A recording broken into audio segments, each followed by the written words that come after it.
In this tutorial, we're going to review exporting to STL files from eDrawings. Here, I've got a SolidWorks assembly document open.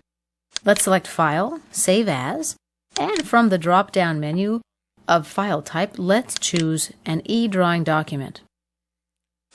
Let's click Options and enable Allow Export to STL for parts and assemblies.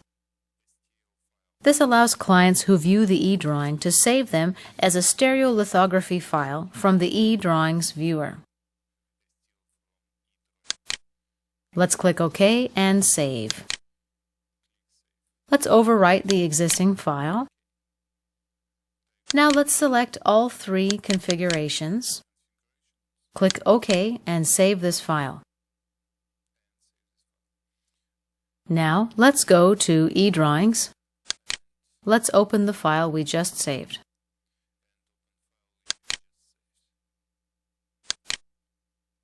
Okay, now we're going to select File, Save As, and in the Save As Type drop-down menu, you can see that we have the option to save our file as an STL file. In this case, let's just click Cancel and close out of that. Conveniently, the eDrawings viewer allows you to open a SolidWorks assembly document. Let's open the document we were using just a moment ago.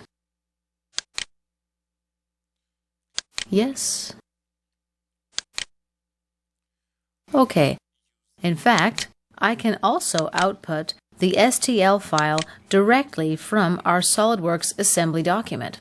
You see here that we have that option in the Save As Type box. eDrawings will ask if I want to save it in binary or ASCII format. Let's leave it in binary format. By the way, even though eDrawings allows us to open SolidWorks files, there are some differences in the commands that we can select from. Let me show you what I mean. We're going to open an eDrawings file to illustrate this.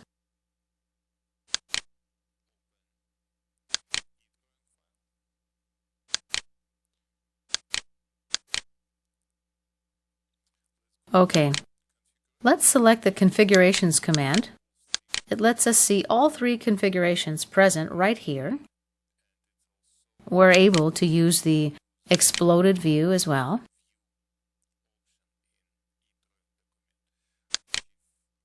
However, when viewing the SolidWorks assembly document in the eDrawings module, the explode view is shaded out, and the configuration command is not available to us in the Manager window. But I still do have access to most of the tools,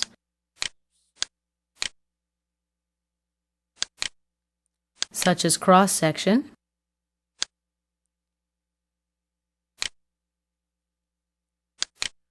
markup, and so on. Okay, this concludes our tutorial on exporting to STL files.